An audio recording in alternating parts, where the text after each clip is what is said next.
Travis, why don't we do this with the intro? Welcome back, everyone, and welcome back. Thank you for joining us. We are the Sporting Lounge. Welcome again. Okay, Austin. But yeah, we're here with Austin, myself, and Shane. Oh, We are live on the Facebook once again, and also on Twitch, Derpimation. Right there, Shane is showing.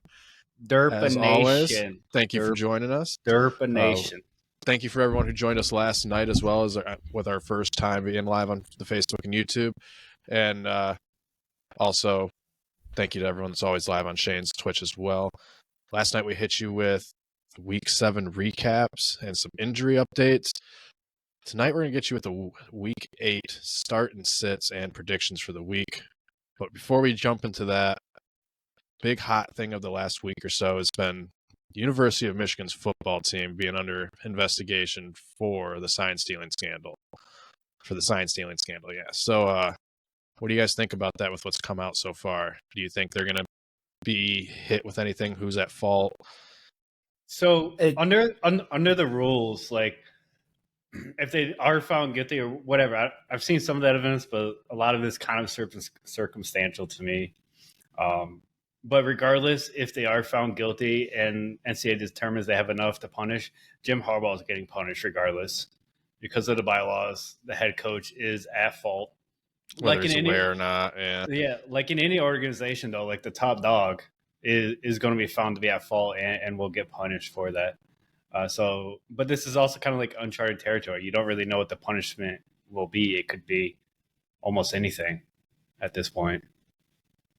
Yeah, and like, what do you think the punishment would look like? You know, like, would it be like full season suspension, like termination, ban from the NCAA, like? Vacate, banned from the postseason this year or something. Like, yeah. So I don't think any punishment will come down this season, but next season I think is very realistic that the punishment would happen, and it could look like postseason bans, similar to what we've seen with college basketball, where they got banned from March Madness, right? Yep. So I think it could be something similar to that, plus maybe they take away some potential recruit slots. I think at minimum, homeboy who's at question, he's going to be fired for sure. What's crazy to me is he was a volunteer for freaking years before he got actually paid full time on the staff. I would say everything that I've read. I guess here's my thing too is like, you know, you look at the evidence and it's like, I think you hit it right on the head with like it's circumstantial. Like one of the big leads was against Ohio State and they're audibling out. So they're making hand signals, and he responds, like the defensive coordinator is responding with pointing up, saying through the air, because he sees that they're audibling. Like, it's one of those things where it's like, okay, yeah, if you can read the signs, sure, that happens. But also, like, if it's 3rd and 1, which I believe the circumstance was 3rd and 1 or 3rd and 2, and you see them lining up in I formation, then they start setting up wide, like, wouldn't you audible out to more coverage savvy like scheme? Like, right. Obviously. So like what is the evidence here? Like it's weird because on both sides it's damning on both sides. It's like, no, he's obviously innocent because of da da da da da. And then on the other side it's like he's obviously guilty because of da da da da da. And like there's evidence that's like being ignored on both sides that just like is, I think you're right. It's not going to get settled this season. I don't think there's a chance. Connor Stallions. Right. I made sure to get his name correct, but he's been suspended currently with pay though during this investigation. But something to also remember is that sign stealing inherently is not illegal in the NCAA. It's only the manner that they went about it. It's how you do it becomes illegal. Right, so everyone that's come to their aid, though, like on social media, like Deion Sanders and whatnot, is saying like Deion pretty much said he's like they can fly you, they can helicopter fly you, mail you the playbook, but you still gotta execute. Yeah, but I mean at the same time, like in the kind of it doesn't matter if you're trying to get a competitive advantage, you should be punished. I think, right? Like Michigan's a good team; they're a great team. With a very good offense and a great defense. They don't need to be trying to be doing anything like that or trying to make it look like that, right? So It'd be disappointing if it actually comes out to be true and the evidence becomes more damning, which it might. There's still a lot that we don't know, a lot that hasn't been released. So it could get to that point, which would be very kind of catastrophic to Jim Harbaugh and his career, and then that Michigan team. Like there'd be a lot of what's the word I'm trying to look for? Like doubters kind of thing on Michigan. People would be kind of looking down on them at that point. Like the Patriots. Yeah, back in 2006, 2005, something like Bro, that. That whole decade, because you got Deflategate and shit. Like, yeah, Deflategate wasn't a thing though. That was yeah, but like for a normal team, that wouldn't have been a big deal. But because the Patriots had that reputation, it became a big deal. And like, I think you're right. This could linger around Michigan's reputation for a long time. Yep, it could hurt it very bad. There was a couple like rumors going around that a lot like from insider stuff that there's a Michigan alum who's like on the board who does not like Jim Harbaugh very much, and he's the leak apparently. Well, I mean, at one point, Jim Harbaugh was rumored to be about to get fired, right, or at least on the hot seat. I think that was like 3 or 4 years ago at this point, which is right around when this apparently started. So, like, some of the evidence is I wouldn't say convincing, but it's like, dang, I don't know. 110%. Facebook chat had me rolling a little bit. Heath Nunley out there, he says, at Shane Mahoney, you stink like old ass and cheap cigars. So, looked down and I seen that. I was like, oh shit. I guess I do. While we're at it, you know what? Fuck it. Here we go. Oh, God. I'd have laughed. You're just straight boxers underneath that. Just popping a cigar. Not even lit or nothing, just chilling. There you go. Yeah, keep talking about Michigan and whatever. I don't know. Come to me on the day of my mother's wedding. My mother's wedding. I hate my stepdad. I just want to see the other evidence that they have, because apparently other teams have known about this for at least a year now. And they've kind of been tracking him. So it's like, it's curious, the evidence that they have with Connor Stanley buying all these tickets to different games that Michigan eventually plays during that year. So it has you thinking, it has me thinking, like, what is going on? Is there more to this? But they also have to prove that he was intentionally recording those games. And that's going to be a lot harder. That's where he's going to have to find emails or text or something that gives it a purpose. And yeah, but I don't know, a lot of the coaches and players and coordinators and whatnot, analysts that have come out and like been outspoken about this incident, have beaten around the bush in a roundabout way, pretty much said every team in college does this. Yeah. So I mean, it's true. Like, sign stealing. I guess ain't 2023, necessarily... everyone in that stadium, there's 80,000 plus people at every stadium that have cell phones in their hand and are recording every second of what's going on. Like, not saying like it's not a rule, but it's a rule that needs to be done away with. 110%. And regardless of what they do to Michigan, I think that the rule will be changed within the next 24 months.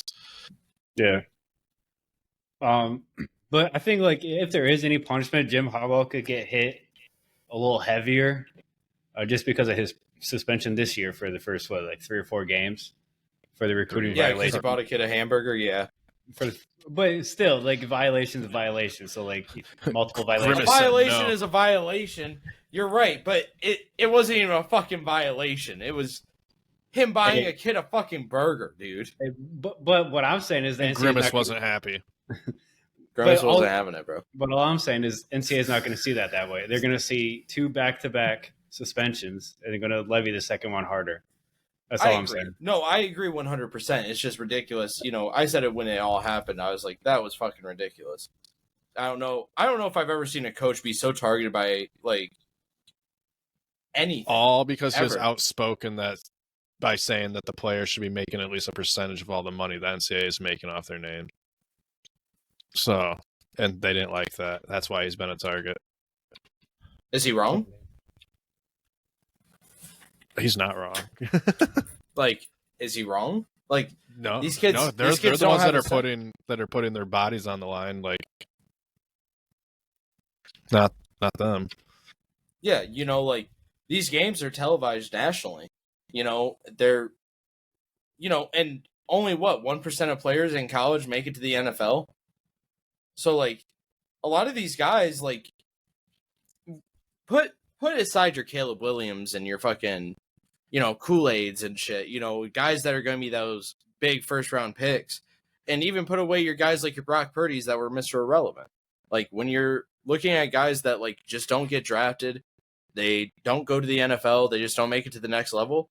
They just spent 4 or 5 years grinding so hard to be on a college football team and not have it pay off at all. They have no dividends from it. They're nobodies, whatever. And having, maybe a help with paying your like for food and shit, like basic needs, like you should be rewarded that as a player at least. And I don't think that's unrealistic. Like even if it's 10% of the namesake, they make $1 billion. That's that's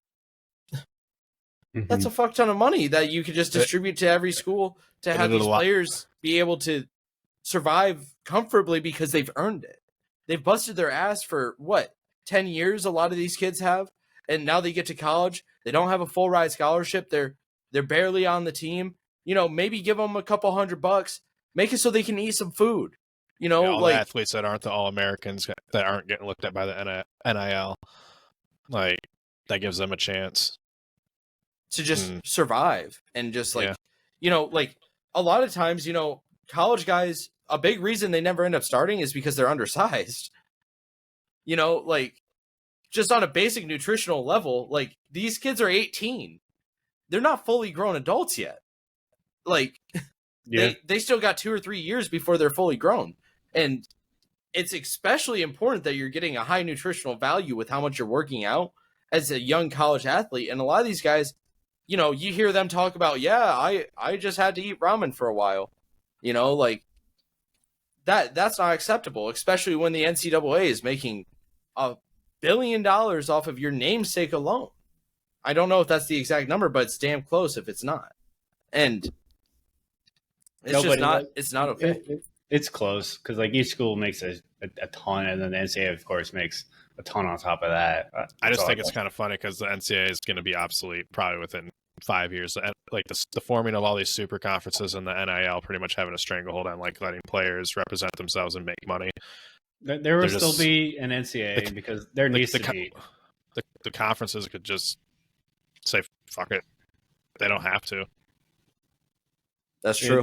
There will still be a governing represent body. Themselves.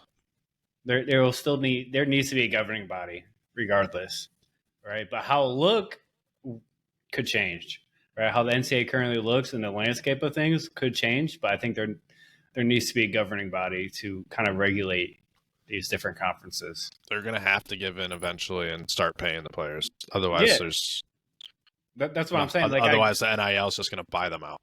Right. And that's where I agree with you. Like things will change, but I don't think to the extent that you're saying. I think that the NCAA will still be around. It needs to be around, but how it looks in 5 to 10 years will look different than it does now. That's fair. All right, Shane, why don't you lead into these sit starts? What's our first game? Week 8. Game 1, Thursday night, the Buccaneers visit Josh Allen and the Buffalo Bills. What if the Bills fall to 4-4, guys? Like, realistically, it's possible. I want to deviate just slightly. Like, because before the season, we all thought the Bills were a playoff team. But if they lose this game, they fall to 4. Did we all? Yeah, you just thought Josh Allen was shit, right? But you still called them a playoff team. I said a bubble team. Yeah, playoff team. Twisted. Playoff bubble, team. Bubble. Playoff. Bubble. Pull it up. Where's the proof? I'll pull it up, dude. I got the VOD. Here, I'll find it right now. No, but I'm pretty sure we all called the Bills at least a playoff team because you said they'd get the 7th seed, if I remember correctly. I think I might have locked in 7th seed. But you did call Josh Allen, but you really mainly like the focus of that. If I also remember correctly, you called him a fringe top 12 quarterback. Yep. I believe is kind of what you said. But like, if they lose this game, what does that mean for them fantasy wise, but also regular season wise? Because that hurts them playoff prediction. It does, especially if they lose this game and go down to 4-4. Because that 100%. against a tough AFC conference, they're going to have to win a majority of their last games, if not all of them, just to make the 7th seed. Yeah. I think if they lose against the Bucks, I think it'll be a lot more devastating than people are going to anticipate. Kind of what you're insinuating, like falling to 4-4 in this tough AFC conference, like it will push them down to like a tough spot, especially if Miami manages to, beat the Patriots, even though they struggle against the Patriots. It seems like. With that being said, if Miami gets a 2-game lead, I don't know how the Bills like really get back into it without being a low wild card, because the AFC North is so dominant as well. I don't know if I could see one of these 3 teams falling out, but like even the Bengals are in the discussion. Like the Bengals are starting to heat up. They do this every year where they start slow and they heat up. Okay, so you're looking at Bengals possibly, you're looking at Steelers possibly, you're looking at Browns possibly, and you're looking at Ravens possibly, and you're realistically looking at 2 guaranteed. That's just the lowdown. And it wouldn't be out of the realm to say that all 3 wildcard spots are filled by AFC North teams. That's the position. It's looking like it. But that's the position this conference is in. So this is a must-win game for the Bills, and they need to stay 1 game behind at least with the Dolphins to stay alive at all. That's where you got to be. And if you fall far behind off that, you're going to be out of playoff conversation.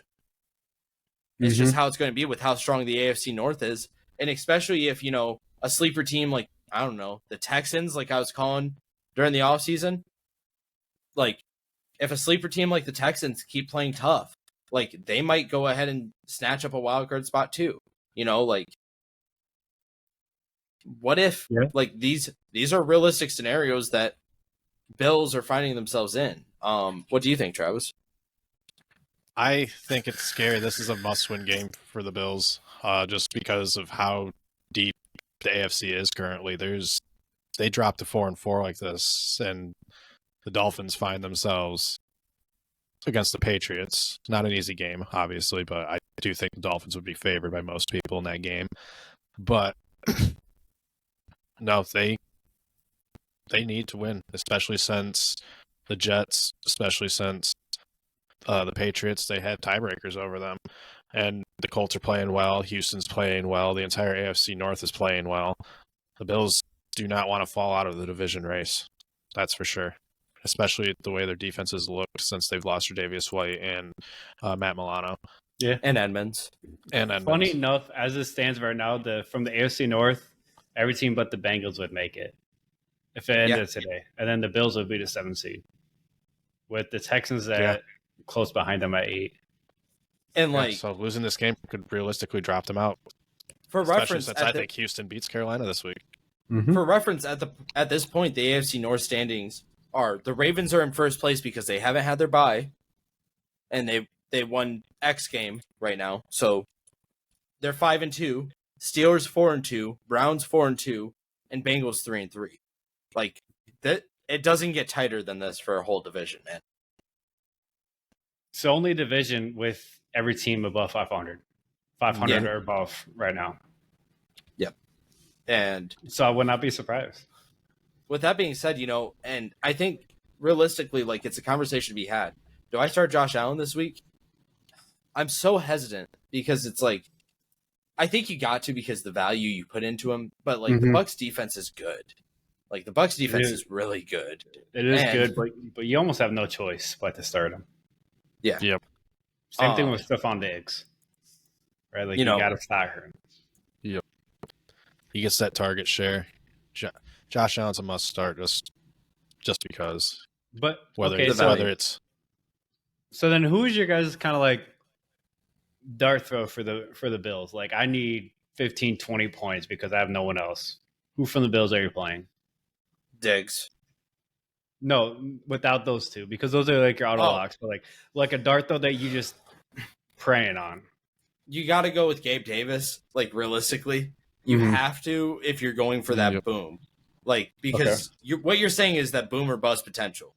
Yeah, like, exactly. Gabe Davis is that. Like Gabe Davis is the type of guy where he goes out and randomly has a game with 7 receptions, 120 yards, and a touchdown or two. It happens like every year, once or twice, and it, you know, who would it be better against than the Bucks, who have a really good defense, but one of their weak spots are specifically cornerback too. Would you consider James Cook over Davis? Not if I'm going for the boom. If I'm going for like a safe flex start, I would rather have Cook. If I'm going for the boom, I'm going for Gabe Davis. Okay. Travis, are you along like the same lines? Yeah, I would say Gabe Davis just across the board, just because the Bills failed to establish the run against good run defenses. The Bucks have a great run defense. They stifled the Lions. James Cook is probably going to have a rough week, in my opinion. So they're going to have to pass, and someone else besides Stephon Diggs is going to have to make some plays, and it's got to be Gabe Davis. Okay. So let's flip to the Buccaneers side of things. You're starting probably Mike Evans, right? Because he's one of the most consistent wide receivers in the league, fantasy and yardage wise, right? Because he almost gets 1,000 yards every season. Who's your kind of dart throw? I think Baker Mayfield this week. I think Baker's a top 5 QB for fantasy this week. I don't know about top 5, but I think he's got QB1 in 12-man leagues still. Like, I think you start him in one QB formats this week. Okay. The reason I'm saying top 5 is because it seems like the Bills, like, I feel like they need to prove that they could stop a quarterback that could just manage the game. Mm-hmm. Like, it's realistic that Baker just goes ahead and manages his way to 300 yards and 2 or 3 touchdowns. He definitely could against this Bills defense. The Bills have been struggling against that all season. They just lost to the Patriots in a similar fashion with Mac Jones doing that exact thing. Mm-hmm. Mac Jones just beautifully managed the game and just took control of the game. He passed for 272 yards, 2 touchdowns. That's a good game. Like, that's really fucking good. That's like 41 points in fantasy. In a lot of weeks that constitutes you as a top 5 QB. Mm-hmm. Do I think Baker Mayfield has that potential? Yes, because that's what Baker Mayfield does. Is his pros and cons are that because he's a manager. He can manage his game to some savvy wins, and he did that with the Browns when they made that playoff push. He's been doing it this whole season with the Bucs. Usually I'm not a big fan of starting Baker, but this week, I wouldn't be surprised if Baker was 40+ points and ended up being a top 5 quarterback in fantasy because of those reasons I just stated. Fair enough. I think a guy on the Bucs that could have I like Baker this week. I'm not as high on him as Shane is, but I do think that he's a must start this week. But I think another guy who's been struggling, who had high expectations this season, is Rashad White, and I think this is a perfect spot for him to have a bounce back week. So definitely put him at least in a flex spot. Yeah, I definitely would too. No discredit to Rashad White. I think he will go ahead and get like 20, 30 touches. I wouldn't be surprised. But I wouldn't be surprised if like 5 to 10 of them are through the air. Especially with Chris Godwin down. Like, someone else is going to have to pick up the slack. Yeah, like Baker and Rashad White are locks for this week. Obviously with Mike Evans as well. This Bills defense isn't the Bills defense of this past decade. Nope. This is a different unit.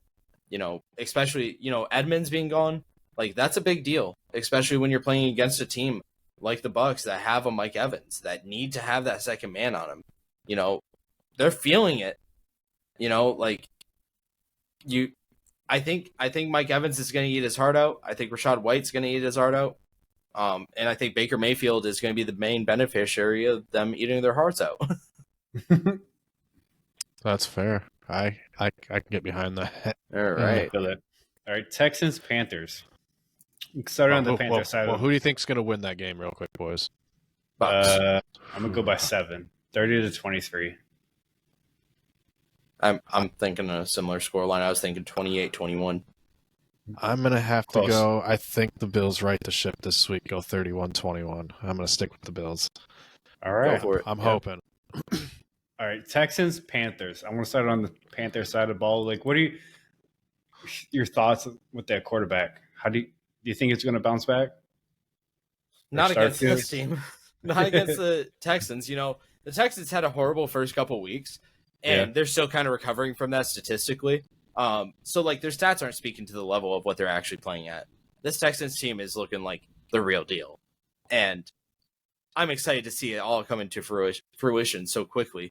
This was what I was hoping for during the offseason when we were talking about the Texans and why I was so high on them, was because those gaping holes on certain positions got filled. And you have so much extremely high talent on that team. They're taking advantage of it now. And CJ Stroud is, I think, number one candidate for Rookie of the Year. And I think that there might be a discussion I think there's a discussion if he stays healthy by the end of the season that he might get a couple MVP votes too. Like, I don't know if he'll get the nod. That's not what I'm saying. But I wouldn't be surprised to see him get a couple, He's going to have to go over 4,500 yards to dethrone Mahomes. Yeah. But 16-16, 9-1 TD interception ratio. Like, holy fuck, dude. That's really good for a rookie.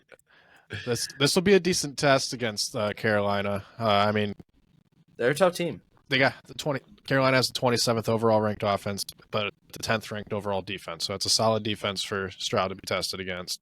All right, so who are you guys confidently starting on the Panthers, and who are you starting as like a boom bust, as a boom play? A boom play. All right, so for the Panthers specifically, Panthers are obviously you're starting Thielen until he slows down, until he gives you a reason not to.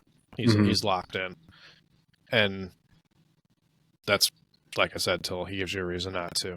But the 2 QB formats, I think you can swing on Bryce Young. He's your this is your chance for him to. I think he has an opportunity to be good, decent this week and show off a little bit. Texans have the 15th ranked defense, so middle of the pack, not bad, but good, going on the tip of great. The 19th ranked offense to go with it is what Houston has as well. So this game could be a little bit closer. I expect Houston to win this game, but I think Bryce Young, this is an opportunity for him to battle the rookies, battle the top 2 picks. What about you, Shane? He's gonna be wanting to put it all out there. Honestly, man, I'm staying away from everybody on the Panthers that their name ain't Adam. That's fair. That's the up and down of it, man. Like, I don't want to start Bryce Young. This Texans defense is good, and like what the performances they've been putting on these last few weeks, like they've been looking like a really well put together team. I mean, last week they beat the Saints 20-13. Just took care of business. The week before that, they barely lose to the Falcons 21-19. I mean, they let up 3 fucking touchdowns. Like, so fucking what? Like, they still played a close game. Like, they held them to 3 scores and that was it. The week before that, they annihilated the Steelers 30-6. Don't want to talk about it, but before that, they take out Trevor Lawrence 37-17. They have a messy game against the Colts and a mediocre game against the Ravens, but they lost to them 25-9. And here's the thing, what did the Ravens just do last week to the Lions? Yeah. Just wrecked us. I mean, this Texans defense is really good. Like, you watch them play, they're a cohesive unit, and, I don't think you score more than 3 touchdowns on this Texans defense moving forward. So, that's more points than I had written down for my prediction for this game. I think it's going to be a close enough game where Bryce Young has, you can start him in 2 QB leagues. I expect Houston to win 27-17 though. Is what my prediction was. And I think people overlook the Texans way too much because of their history, right? Because of the previous 3 years, especially, where they've been bad, and they've been bad a lot longer than that. But those 3 years, bad. Right? And I think people overlook them, especially this year, a little too much, right? Because I love their team. Shannon and I were very much on key, like especially before the season started, about how we viewed them and where we thought they would finish. Because even though they are 3-3 and second in their standings, like very realistically, they could grab that 6-7 seed in the playoffs, and make it. Yep, I would not be surprised. And we were just talking about it. The Texans. This is why the Bills should be afraid of the Texans, especially if they lose this week, because the Texans are getting hot, and they're not a team to fuck with. Like, I don't want to play the Texans. Fuck that. My team already played the Texans. Look how that turned out. Right. With that being said, on the Texans side of the ball, I think CJ Stroud's a start. I think Tank Dell's coming back. I think he should be cleared. Coming back, yeah. I think he's cleared at this point. Double check that real quick. Collins, I like the Texans a lot. I think they're going to win 30-7. All right. So, is there anyone? Are you confidently starting like most of the people on the Texans, like Tank Dell, Nico Collins, David Pierce, CJ Stroud? Yes. Yeah. Or is there? Okay, who's your like dart throw? Do you have a dart throw, or is there really no dart throw? No. Just confidence.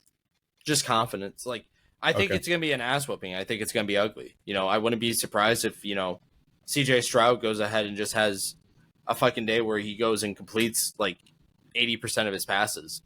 And they throw the ball 30 plus times, like 35 times, and he gets like 30 completions or some shit. This is the type of day that I think it could be. The Panthers are a good defense, but the thing is, their offense can't keep them off the field. And I think it's going to be like the first quarter, Texans might put up a touchdown. Second quarter comes around, they put up 3 points. Third quarter comes around, and then Texas scored a touchdown. We're halfway through the third, and then the onslaught begins. And that's when it's all going to fall apart. This Panthers team, like we've seen it time and time again this season, they just fall apart. And in games that they can stay competitive, they just don't. And that's why they're 0-6, Like, they lose 0-27 to the fucking Jets with Aaron Rodgers playing one snap. They lose a close one to the Giants. They kind of got their ass whipped by the Lions, and the scoreboard didn't really reflect it correctly, 26-17. But, like you watch that game and it's just like Lions were in control of it the whole time. Falcons, they lost 24-10. Saints, they lost 20-17. And the Saints, it's kind of like, who have they beat? And you look, they beat the Panthers. So fucking what? They lost to the Seahawks in a closer bout. Lost to the Vikings in a somewhat close bout. I don't know, man. I really don't. All right, on to the Rams and Cowboys. Let's start with the Rams side of the house. Who are you guys confidently starting, and who's your boom bust type play? All right, confidently starting Puka and Cooper Kupp and Stafford this week. What about Tutu? Tutu's my boom bust. Okay. He's still been a very relevant part of the offense, but since Kupp's came back, Puka's the one that's maintained the consistent volume. Tutu's been touchdown dependent. You did. But when he gets the touchdown, he's been solid for about 15 points because he makes do with his target share. Yeah, I think you can go with Stafford. He's been playing pretty well so far this season, and Kupp and Puka are locks for the rest of their matchup. Or if you lock, they're locked unless they're not playing. Are you willing to put any of the running backs from the Rams into the lineup? I could put. Or you kind of both played well last week. I mean, like honestly, man, like on my dynasty, I went ahead and picked up Royce Williams, and not bad. And he scored me only 7 points last week, but like that was without a touchdown. He picks up a TD. That's a solid flex, right? Like, and I think against this Cowboys defense, you're gonna want a running back that's gonna be able to like punch in a goal line situation. Like, I think that's the type of situation that will happen. So yeah, if you need a flex, go ahead, do it. My dart throw for this week is Dak Prescott. I think he's going to have a stellar game. I think he's going to pass 300 plus yards, shoot 3 touchdowns. Talking about for the Rams, but I'll take that. Oh, I thought you were saying both teams. My bad. No, I was just starting with the Rams first. Rams, it's just like I don't think there's really a dart throw. Like I think it's just straight up like where I think it's kind of obvious where everything's going to play out this week. Like Puka and Cup are like obviously locked. Stafford, like you start him if you want to. Like I wouldn't personally start Stafford this week because like I don't like the matchup against the Cowboys. I'm scared that he's going to throw a couple picks. I wouldn't be surprised if he comes out on the other side with 2+ interceptions and a couple sacks. Like that's kind of where I'm at with this Cowboys defense. They're kind of scary, So like Puka and Cooper Kupp, they're going to get their completions. They're going to get their eats. But at the end of the day, I don't see the Rams putting up more than 14 points on this Cowboys defense. And I think that, it's going to be a grindy couple drives that they score on. I feel that. So, okay, since you started talking about Dak Prescott, why don't you lead us into the Cowboys then? So Dak Prescott, like, here's the thing. I think Dak Prescott, with exactly what I just said, he's going to get a couple extra opportunities. He's going to get better field position than, he normally would. The thing is with Stafford is, like, consistently you see the flaw in his game throughout his whole career is if you put pressure on Stafford and you make him get rolled out of the pocket and it's not the fourth quarter in a game-winning drive, he tends to throw interceptions. You live by the sword, you die by it. That's a gunslinger. But Dak, I think, is going to be efficient. He's going to manage his way to a 300-yard game, a couple touchdowns, maybe a pick. But I really wouldn't be surprised if he has a 30+ point game. All right, who are you locking in from the Cowboys side? Honestly, even though it sounds crazy, I'm feeling Michael Gallup this week, man. Not CeeDee Lamb. Ravens. Rams defense. Secondary's been CeeDee Lamb's obvious. Decent. CeeDee Lamb's obvious. Like he's obviously 100% locked, but like Gallup, I think is going to have a good week this week, man. Okay. The Rams just got done playing the Steelers, and something that they had a hard time was dealing with Deontay Johnson and George Pickens. Deontay was getting a lot of free catches because they were doubling George Pickens. And I think the same situation is going to happen here where Michael Gallup's going to go ahead and just get 10 catches out of nowhere, maybe 80 yards, and that's an 18-point game without a touchdown. So at the end of the day, I really wouldn't be surprised if Michael Gallup pulled that off. Okay. I could see Michael Gallup doing it because we've seen those splash games from him before. I like that pick, especially since Brandon Cooks hasn't really seized control of that second spot. So it's up for grabs, and Gallup's it's there for the taking. Yeah. And that being said, obviously CeeDee Lamb locked. You're going to play Dak, 2 QB leagues, especially. Do you start him QB1? I do. I'm asking if you would. This week, no. I actually think that the Rams escaped 23-20 with this one. This is one of my 3 upsets this week. Probably not the biggest surprise, though. I'm feeling kind of like 30-17 this game, by the way. For Cowboys? Yeah, for Cowboys. I don't think Cowboys win it by like 10, 30-20 type of thing. Yeah, about that range. That's where I'm at, yeah. I just I don't know, man. Like, the Cowboys defense is better than the Steelers in some ways. It's not as good as in others, but, they're on the equal playing field. Yeah. And I ask myself this. Do I see the Rams putting up 17 or more points on a defense that's equal caliber as the Steelers? No. I don't see it. They were playing their hearts out last week. Mm-hmm. Joey Porter our rookie cornerback ended up locking down Puka and saved the game for us, essentially. What happens when you got a similar situation over in Dallas? It's gonna get ugly. Facts. All right, so on to the division rival, Vikings versus the Packers. Let's start with the Packers side of the house. How are we feeling? Oh man, I'm staying away, man. Maybe Aaron Jones, but that's it. Because you got Jordan Love, who some people thought would be the third in a row Hall of Fame caliber type quarterback, and he's not looking like it so far. You got Christian Watson you got Christian Watson that might miss this next week. I can't remember what his injury designation was. But for me, like the lone bright spot is, or at least the biggest, is Jaden Reed. I thought he's been very good. Him and Romeo Dobbs look like they're going to be a better combination than people thought Romeo and Christian would be. Right? I think it's going to be more about Jaden and Romeo going forward, and Christian's just going to be that safe wide receiver 3 range type player. But I agree with Shane. Like I'm not really touching anyone, but maybe Aaron Jones. And that's if he plays. He missed practice on Wednesday. Right, exactly. Assuming he plays, like that's the only one I would think about potentially starting, because the Vikings defense is sneaky good. Right? Yeah, they get a lot of turnovers. Exactly, and Jordan, how many of those are going to be from Jordan Love? That could hurt you a lot on your fantasy day. So it's like, are you willing to take that risk? I'm not. Like this week, I'd honestly rather start Mac Jones over Jordan Love. Yeah. You know what I mean? Like, I feel safer with Jones than Love, especially against this Vikings defense. Yeah, the Vikings have played a hell of a lot better over the better part of the last 3 weeks than they did to start the season. And Green Bay has done the opposite. They've slowly gotten worse as the season's gone on.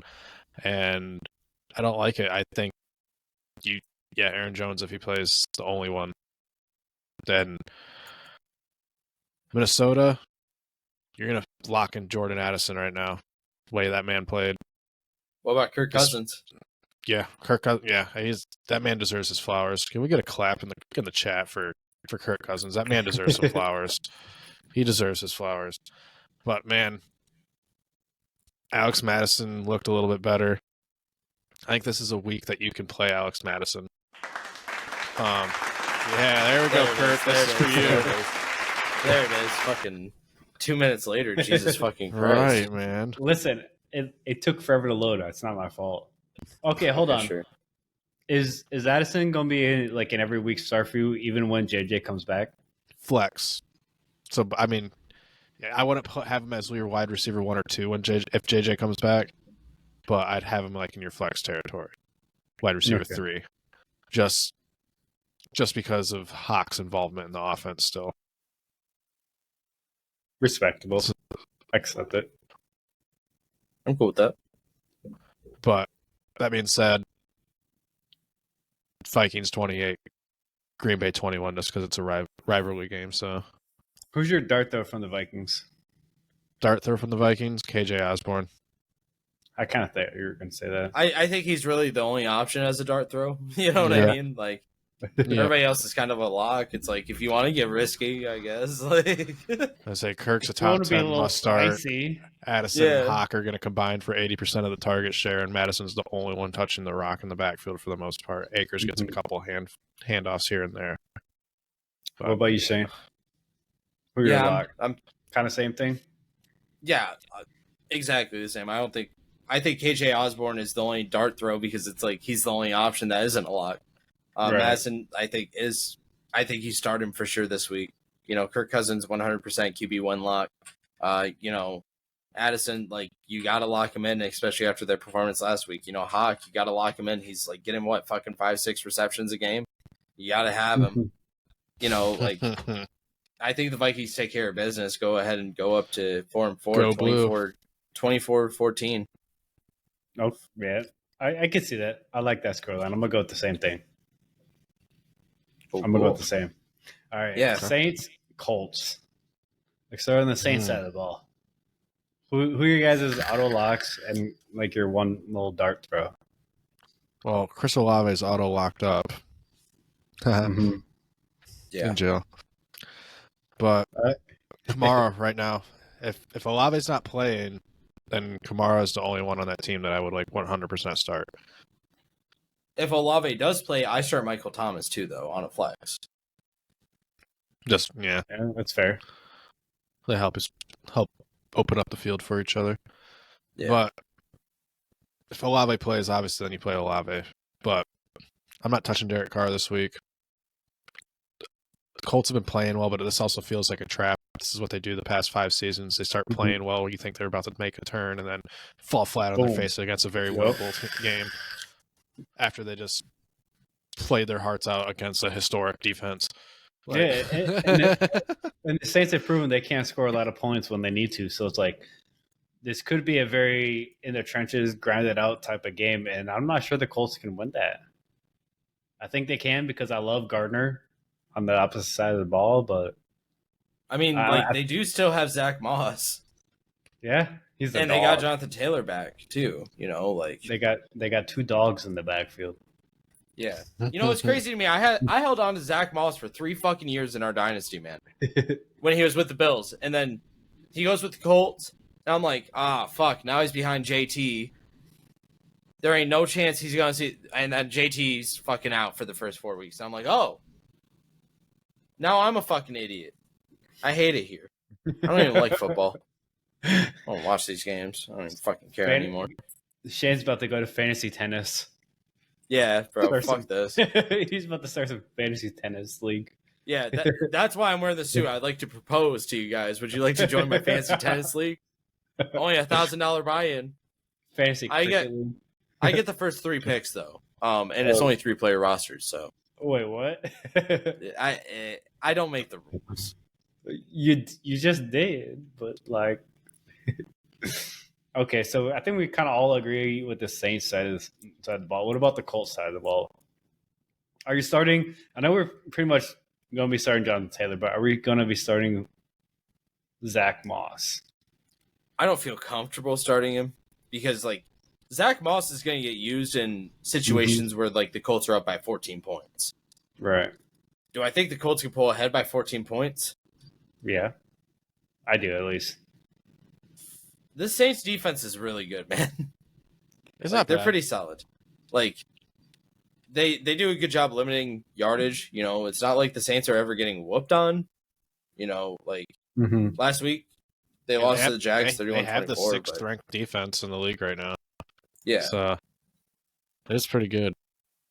The thing is for me, they hold the Titans, so nobody, but whatever, to 15. Panthers, nobody, 17. They hold the Packers to 18. They hold the Bucks, 26. They hold the Pats to, what was it again, Austin? I don't want to talk about it. I just wasn't sure. Zero. Shut out. Goose egg. Hate to see That's it. Fine. That's fine. Y'all basically got shut out the first week. I don't want to hear it. Hey, but we didn't. That's 3 points makes it so it ain't a shutout, buddy. That's the difference. We scored. Hey, I'm just saying, prom scenario, you didn't even get a date. I got to first base. That's all I'm saying. I got to hold her hand. You didn't even get a yes. So fuck you. I'll accept it. They hold the Texans, a good Texans team, to 20, and then they let it a little bit out of the wraps with Jaguars, but you got Trevor Lawrence playing against you. You might have a little bit of a tougher time, but with the Colts, it's one of those situations where the line isn't as good as like a Jaguars team or even a Texans team for that matter. And I don't think that they can maneuver efficiently around a defense that would be playing them tough. We see that circa, the Tampa Bay Buccaneers. We see that circa the Titans and Panthers. They won those games, but they won them very marginally. And because of that, I really don't feel comfortable starting Zach Moss. I feel comfortable starting Josh Downs, though. Michael Pittman's obviously a lot. Gardner Minshew, I think, is a start, and I wouldn't be surprised if he has a 2 or 3 touchdown performance with a pick or 2. That's kind of what I'm seeing from him. Travis? Yeah, I was going to say Michael Pittman's definitely a start. He's been playing really well. Josh Dobbs' emergence last weekend, that was nice. Can it carry over? We'll find out. We'll see where Marshawn Lattimore is. Yeah, I start Jonathan Taylor. I'm not playing Zach Moss now. They're slowly starting to ramp up Jonathan Taylor's touches, and it was kind of big last week. Yeah. But I like Dobbs. He's a good hold. And Minshew, I think you're starting him every week in 2 QB weeks for the rest of the season, especially if AR's not coming back for the rest of the season. Yeah. Who do you guys have taking this game? I got the Colts 24-17. Yeah, me too. That's where about I got them. I think it's gonna be a close game, but I think it's gonna be a Colts win. Yeah. I do too, just because of the uncertainty with Olave. I'm gonna go Colts 28, Saints 20. Okay. Although, like, just from recent history, like this is the trap game. This is where the Colts are gonna let everyone down. This is what they do every single season. This feels like it's that game. Probably. And I feel it in my gut, but I just got to. I'm just gonna go with the Colts. Hey, but also on the other side of it, in Colts history, if they don't fall into the trap, they make the playoffs here. Yeah, that's true. This is a big game for them. Let's point out the silver lining. It seems like every time the Colts are damn fucking 500 halfway through the season, that Andrew Luck era, it seemed like every start of the season they were like 0-3, and then out of nowhere they win 12 straight. So, I'm taking Colts. Yeah. On to the next game. Yeah, not this game. Patriots go ahead and visit Miami. Go to Vice City. Well, that's not the play next some game. GTA. It's fine. That's not the next game. It's fine. I mean, we're talking about a Patriots team. We're talking about a Patriots team that's just beat the Bills. We're talking about a Patriots team that's hot right now and a Dolphins team that's getting a little bit cold.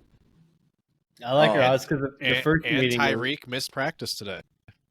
I mean, the first meeting was 24-17 in favor of the Dolphins, but I don't think this is going to be a blowout by any means. I think the Dolphins still win it, but I think it's going to be about by about 7 again. So on the Dolphin side of things, though, like who you guys starting and who's your dart throw? I mean, is there a dart throw on the Dolphins? Yeah. Jalen Waddle, maybe? Is that the dart throw? I mean, he hasn't been really performing. Yeah, but also fantasy-wise. Yeah, but the position you get him, it's like you recognize he's going to end up cooking at some point. Yeah. It's Jalen Waddle. He's a flex start every week. Especially since Tyreek Hill kind of, lives out to what he said and not play past age 30. That's for Dynasty, but this week in particular, though, there's not really a name other than unless you want to go with the tight end. You want to go with Smith or whatever his name is. Personally, I'm only starting Waddle if I actually have to. Absolutely have to. He's been inconsistent this year. Otherwise, he's not going in my lineup. I don't think the Patriots defense is good enough to maintain Tyreek or Jalen Waddle. So assuming Tyreek plays. Okay, so then if they had Judon and Gonzalez, would your opinion change? Yes. Yeah. Significantly, yeah. Because Gonzalez is the big part there, and Judon is a big deal as well, Mm-hmm. I think Tua is going to be able to sit back there all day and just pick them apart. Maybe even Raheem Mostert might not be a starter this week because the Dolphins might just pick apart the Patriots through the air. We've seen them do it 2 or 3 times this season where they hardly hand the ball off. They're just like, dink, dink. Oh, Tyreek's open on a slant. That's a 90-yard touchdown. Fuck it. We ball. Because of that, I think the Patriots try to keep it competitive. I think it ends up being 31-21. I'm going to go 28-24 Patriots favor. Just right off the rip. Cool. Got it for my team. Mm-hmm. Even though I'm not confident it's going to be a win, but the Dolphins, I just think just have too much firepower, even without Tyreek playing. If he doesn't play, the Patriots can't keep up with that realistically. I agree, because across the board, Miami's number 1 in total offense, number 1 in passing offense, and number 1 in rushing offense. They are only 25th in total defense, though. So that being said, especially the way Mac Jones looked last week in 2 QB leagues, are you starting Mac Jones this week? Yes. Probably. Yes. Okay. I would probably start him. I'd be okay. I would feel good. I wouldn't feel great. Do you start Ramondre Stevenson this week? No. I start Elliott instead. I'm not starting Elliott. Fuck Elliott. I'm starting Elliott instead, bro. I'm feeling it. He's been slowly getting more of the share throughout the season. He has been. Fuck Elliott. Okay. Why? He's your guy. I know he's my guy, but Ramondre, I think, is better. I think he's more suited to that offense. He's the one that's been in that offense. I think they're going to lean on him, and then LA's going to be the change of pace. The way to win this week against the Dolphins is running it down their fucking throat. And Ezekiel Elliott will do that. That's what Ezekiel Elliott is great at right now at this point of his career, and that's why I think that I'd be comfortable starting him this week. I'm not starting either one of those two running backs. Wild. I think those carries are going to get split pretty evenly. So I don't think any one of them is going to get enough yardage to actually be worth starting. It's just if you need to start one of those two, it's going to come down to who do you think is going to get the touchdown. Yeah, I think personally, I think that's where their fantasy. I think that's where their fantasy day is going to get made. So at that point, if you have both of them, you just decide who you think is going to get the touchdown. Yeah. Yeah. At this point, it's a crapshoot. Hunter Henry, though, he's kind of a lock at tight end at this point in the season, huh? I would start him. Yeah. The way the tight end scenes look this season. I mean, it's always been like, Kelsey, then like 2 to 4 guys that are there, and then a huge drop off. But now it's just like there's 3 guys like Laporta, Hawkinson are staying around Kelsey, but it's like their own tier, and then there's a drop off now. Well, and Andrews, and then there's a drop off. But Kittle and Goddard have slowly turned it on a little bit. But what about Kendrick Bourne? He's someone I'm starting if I need to. I think you start him. I think he's wide receiver 2. Because if the Patriots, it's a divisional game. The Patriots are getting a little hot, and it seems like the Patriots always piss off the Dolphins at least once a season. Mm-hmm. Like, it just seems to happen. So, like, with the Dolphins getting a little cold, I wouldn't be surprised if the Patriots pull it off, but it's going to be competitive. And I think you start Bourne because of that. Like, he's going to get probably 10 catches because he's putting up wide receiver 1 numbers every week, And to kind of to your point, targets, Shane, I should say. And to kind of to your point, like the Patriots and Dolphins games every year have always been interesting. Whether it's the Dolphins pissing off the Patriots or the Patriots pissing off the Dolphins, it always happens. It's a trap game. It's a true trap game. Yeah, it seems like every season one team is ass. It's never like the Dolphins and Patriots are always good at the same time. It's just like one of them are always ass, and then one of them gets a win that they shouldn't over the other, and then it randomly spurs some like good luck for a couple weeks, and then it pitters out. Right, and like, that's kind of where it's exactly. Yeah. Shit's so wild. Personally, I'm like maybe the Patriots pull it off, but I gotta bet on the Dolphins by like at least 10 points. I don't think it's realistic, but I still gotta bet with my team. Travis, what are you thinking? I gotta go with my team. I think they're gonna win by 3 points. I think it's gonna come down close to where it was in the first game, right? It came down to just a couple inches. I think that's what it's going to be the second time around, but I think it's going to go in favor of the Patriots this time. I'm going to be the sorry sap that has a stipulation on the game.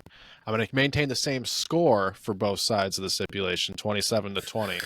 Tyreek plays Miami 27-20. Tyreek doesn't play Patriots 27-20. Fair enough.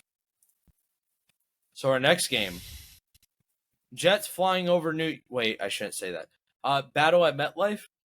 Battle at MetLife. Oh, you mean Zach Wilson versus? Oh, don't get me wrong. My boy Tyrod, I like him. He's playing well, but just for like the comedic effect, like you almost wish Daniel Dimes was starting for like Zach Wilson versus Danny Dimes. I would love to watch the all-time snooze fest.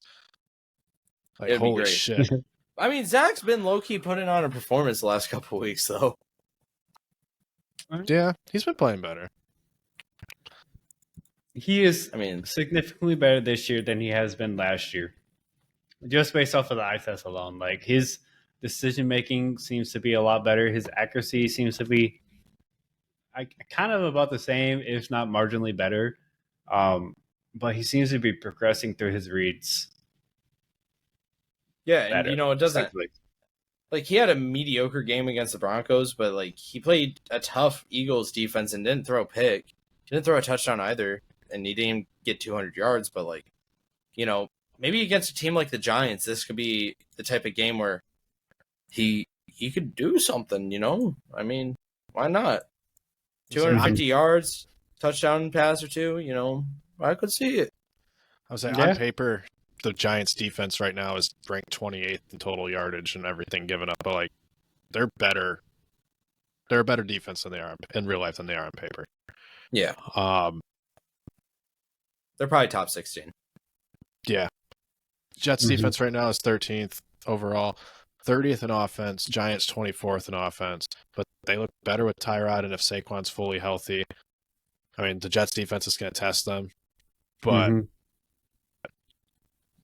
really, it's really going to come down to who makes the mistake: Zach Wilson or Tyrod.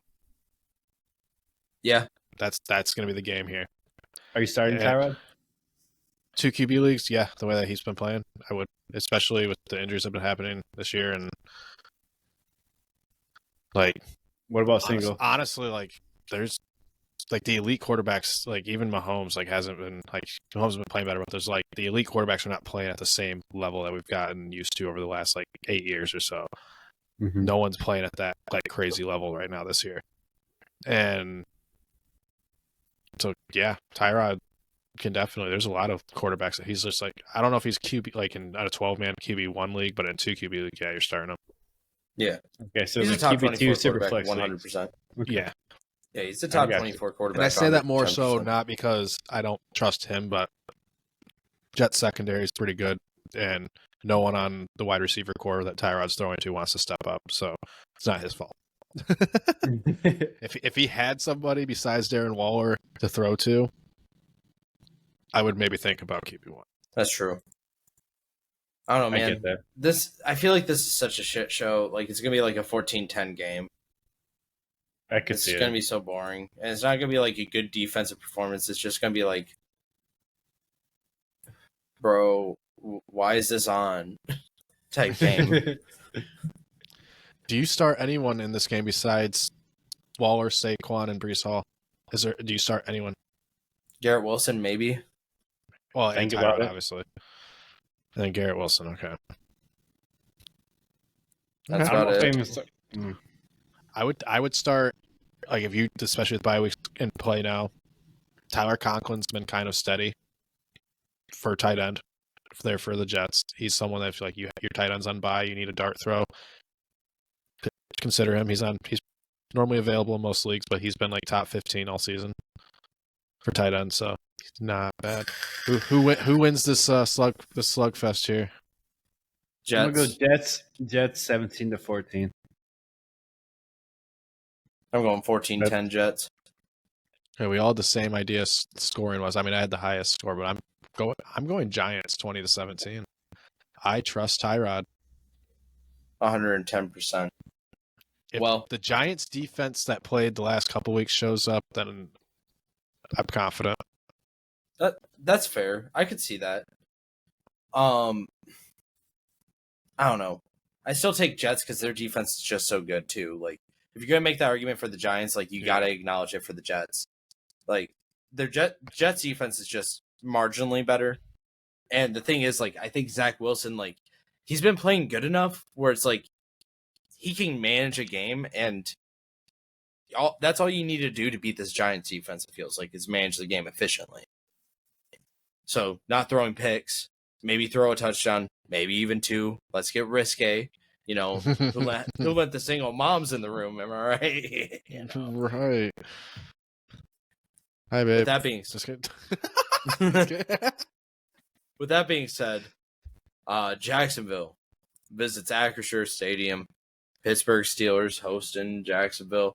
What are we thinking here? Steelers offense is abysmal. I'm gonna go first before I let you talk about your team, just because I'll be quicker. I do think the Steelers have been playing better. They're 4-2. We had the discussion last night about whether or not they're the most fraudulent 4-2 team, and I'd say that record-wise, just pure record-wise, sure, but on paper, the team that they have, are they very capable of having that 4 wins? Yes. But, and I do think I have confidence in them turning it around eventually. They've been slowly we've been seeing signs of it slowly working that way, but it's still got to come up a couple notches over the last couple weeks. But I just do not think that against this Jacksonville team that started to play at their best is like the week that they're going to turn it around. Do I think that they keep the game close? Yes, I have Jacksonville winning this game 21-14, but it's a good game. Like Pittsburgh's defense keeps them in it. I think Jacksonville's defense is very solid. It's top 10, and I think they're going to force Kenny Pickett to the one mistake that causes the one score difference. I think it's going to be like 30-17. Jacksonville? Yeah. I could see that if it gets out of hand early. Then, you know, the D coordinator's just throwing out ideas. The Steelers play bad against Jacksonville, like routinely. Like it seems like the Steelers never can find the Jags number ever, like in this last decade, and just with how the offense has been performing, I'm really not comfortable with betting on the Steelers at all. Do I start Kenny Pickett at all this week? No, I wouldn't. QB2 leagues, yeah, because QB2 leagues, yeah. But like QB1, definitely not. Najee Harris, I think he's a start this week. I think he's going to see quite a few touches. Jaylen Warren, if that's the route you'd rather go. George Pickens, obviously a lot. Deontay Johnson, I would possibly start this week. Flex, wide receiver 3 range for me. Yeah, same. George Pickens, he's a stud though. Yeah, I think the only thing holding him back, honestly, I think what's holding him and Pickett back is Matt Canada. If they had more confidence in what they were supposed to be doing when they're on the field, not as far as like their abilities and knowledge of the game, but as far as what their bosses want them to do, and supposing to look good and do well while doing it, like if they had more trust in the competence of who's fucking supposed to be making those decisions for them, which can determine their paycheck, I think they'd be doing a lot better. I think they'd be top 12 fantasy assets at their position. 110%. The only hope the Steelers have is like if they could figure out a way to shut down Trevor Lawrence. But like I don't know if that can happen, man.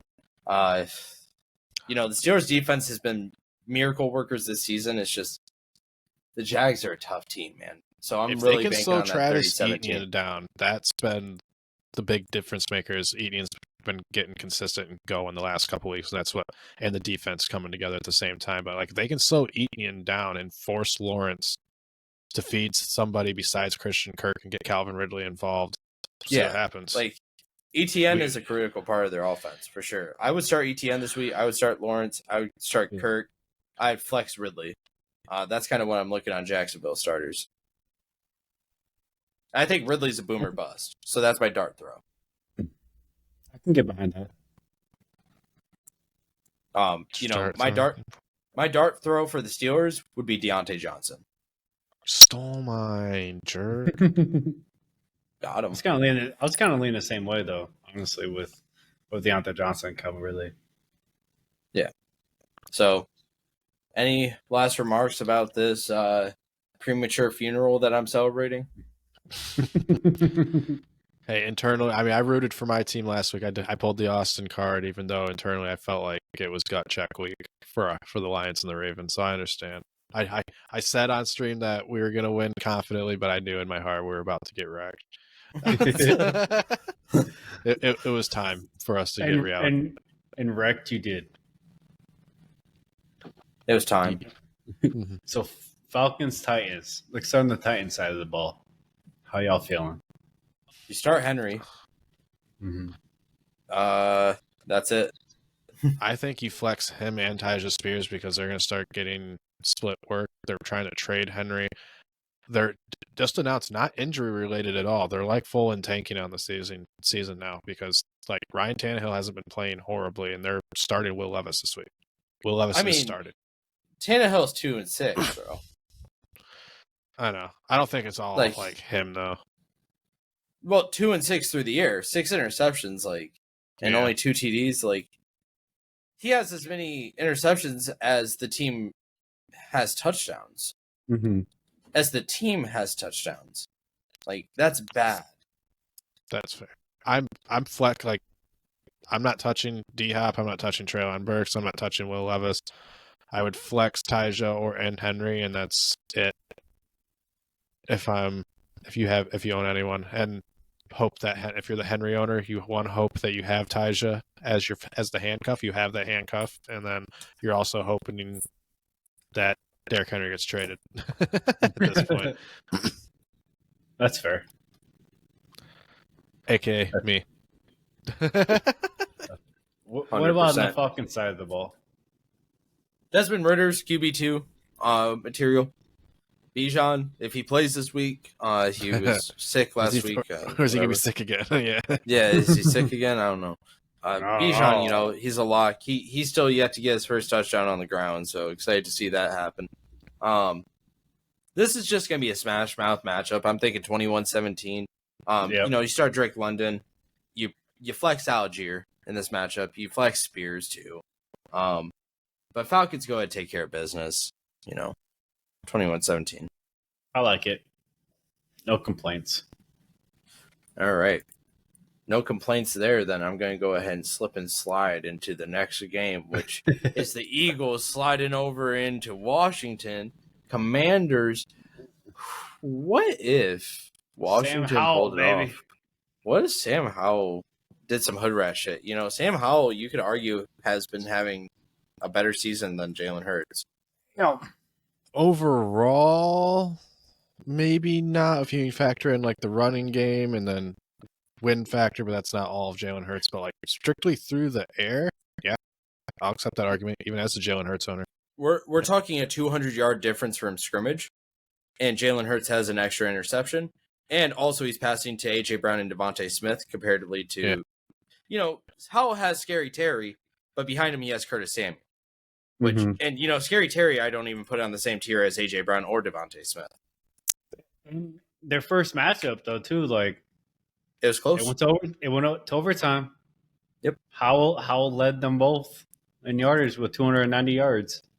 I think it's a shootout, man. I really do. Again? I think you start Howell. I think he's going to be a top 12 QB this week. Jalen Hurts obviously is a lock. DeAndre, you got to start him with how he's been playing. Playing like a true stud. Brown, lock. Assuming he plays correct. Is he cleared now? I wouldn't be surprised if Washington pulls this game out and wins this matchup. Yeah.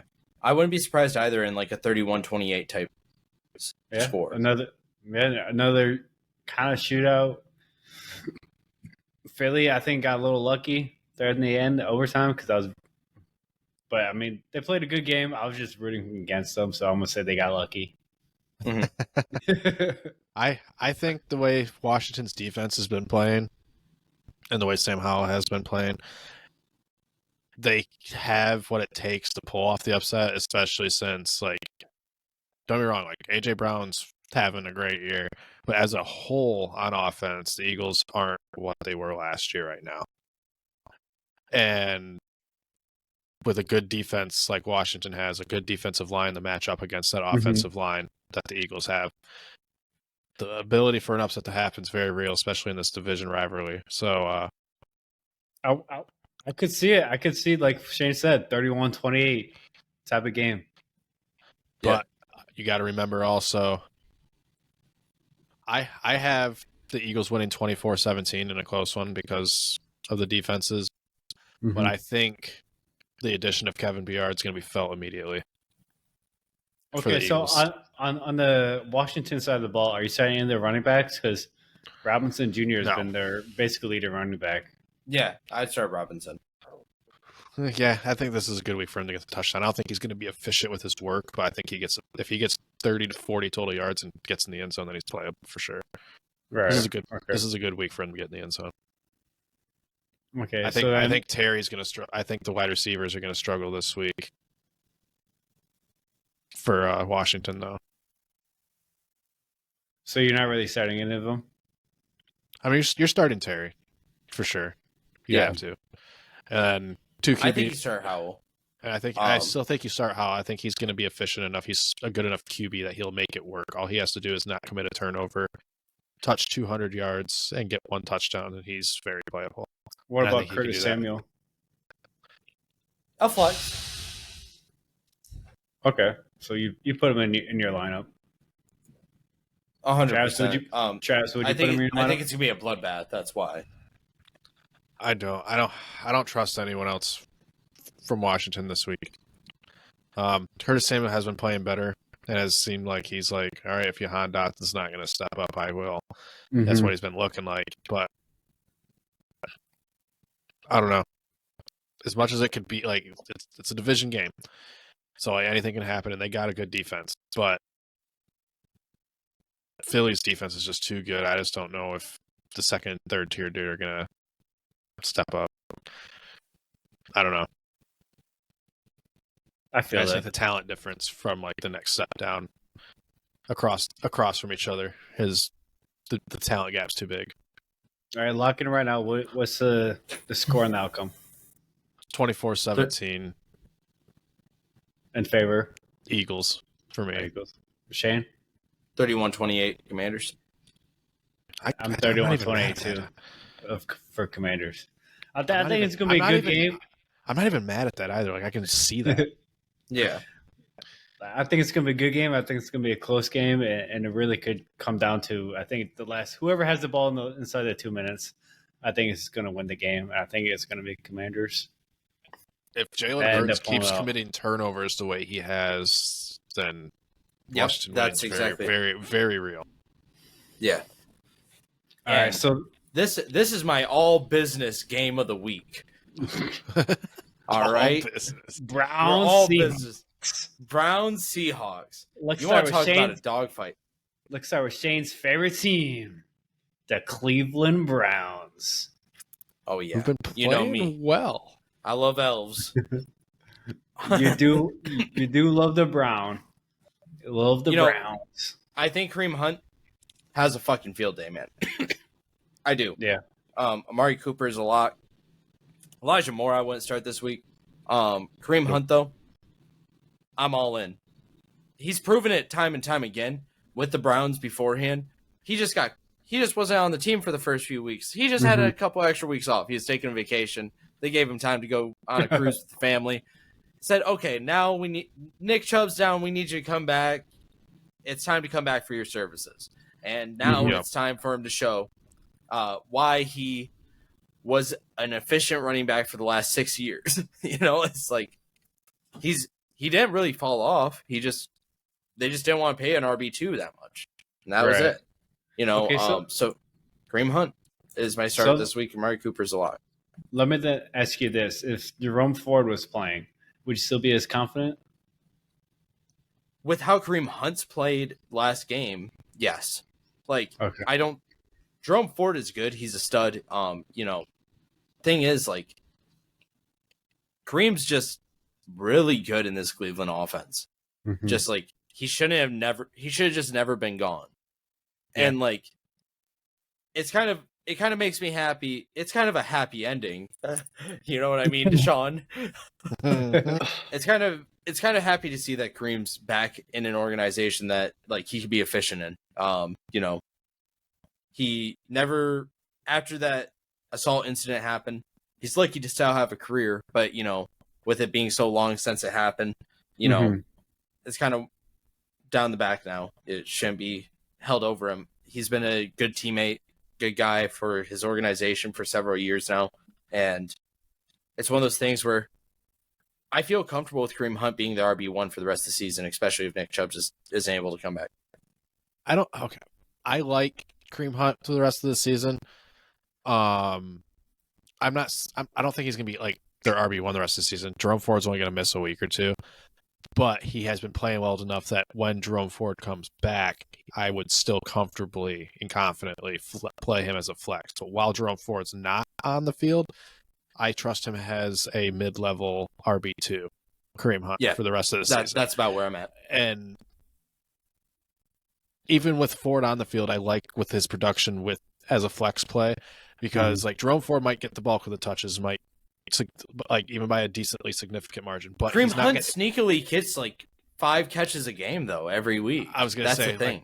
But like even if Jerome Ford's getting the majority of the touches, he's not going to get the same kind of workload Nick Chubb was. There's going to be 5 to 10 extra touches a game that he's not going to get that Nick Chubb would, and those are most likely going to go to Hunt. Yeah. So I like it. Like Hunt's, Yeah. Regardless of where you see him, like Hunt's flexible minimum the rest of the season, in my opinion. Okay, so he's a safe start. Yeah. Rest of the season for you guys then. At least at flex. At least at flex. That's the start still. So, but yeah, it just depends on Jerome Ford, his health and availability. Okay. What about on the Seahawks side of the ball? I like the JSN coming out show. Gino's a lock, I think. Metcalf is what's his status currently? Questionable. I know he's questionable. Let's see what the report is calling back. Tyler Lockett, like him being down, that really helps JSN to, come out again. And I think JSN's going to have a stellar week too. The big question for me is who's going to cover him effectively. DK Metcalf is active at this point, according to NFL.com. So DK Metcalf is lock. Kenneth Walker, I'm obviously going to start. Thank you, Zach Travis. Charbonnet's going to get his flowers at some point during the season. I don't think it's going to be against I think he's the out Browns this week. Or was he just out last week? I don't know, but I wouldn't start him this week either way. I was saying at some point this season he will get his flowers though. This could be an ugly game. This is a very like on paper matchup, like stylistically and like numerically, like statistically, a very close matchup. Like Cleveland is 25th in total offense, Seattle 22nd. Total defense, Cleveland's first, Seattle fourth. So like in that regard, like this could be a slugfest, a low scoring slugfest. But the disparity between the type of offense, Cleveland is 31st in passing, but 7th in rushing, so a big disparity there. Whereas Seattle's 20th in passing and 22nd in rushing. To be fair, that number's a bit inflated too. You had Nick Chubb having like all-time trajectory for the first few usage, weeks. Yeah. And then like he was getting 2018 to 2020 Derrick Henry touches. Yeah. So like the numbers a bit inflated. They're probably realistically more towards 12. That's why, I'm going to go ahead and take Seahawks 31-20. Okay. Shane, are you starting JSN? Would you put him in your lineup? Yeah, wide receiver 2. Okay. Travis? I would play DK as a wide receiver 2, Lockett and JSN as a flex. And then Kenneth Walker, he's an RB1 all season right now. Thank you again, Travis. Tyler Lockett missed practice today, by the way. Although I would temper your expectations, obviously, against this Cleveland defense. Of course. This defense is a boom game. This defense is good. You're hoping like Walker, like even as good as he's been, like just like from the eye test and what I've seen so far, like Walker's going to need a touchdown this week. Yeah. And same with any of the wide receivers, to be honest. But whatever receiver doesn't have Denzel Ward following him around is going to benefit. I agree. But all right, if Gino plays, I pick Seattle to take this game 28-17. Actually, just because this defense is better than most of the teams that Cleveland's played thus far. I mean, look at what happened to the Browns when they played against a shitty Steelers offense, but an elite Steelers defense. The Seahawks have a better offense, and they have a very small difference on their talent on defense. I think your guys' front seven's better, and their secondary is slightly better. Yeah, that's exactly how I'd put it too. But when you got TJ Watt in your front seven, you tend to have a better front seven than most teams. Yeah. True. I won't argue that. All right, our next Ravens, game. Cardinals. Yeah. Not much to talk about. Can we just speed past this one? Honestly, Cardinals are going to get their ass whooped. I don't start anybody from the Cardinals this week. Even Hollywood? Not even Hollywood. I'd flex him. Okay, so let me ask you this. Just because someone's got to get the targets.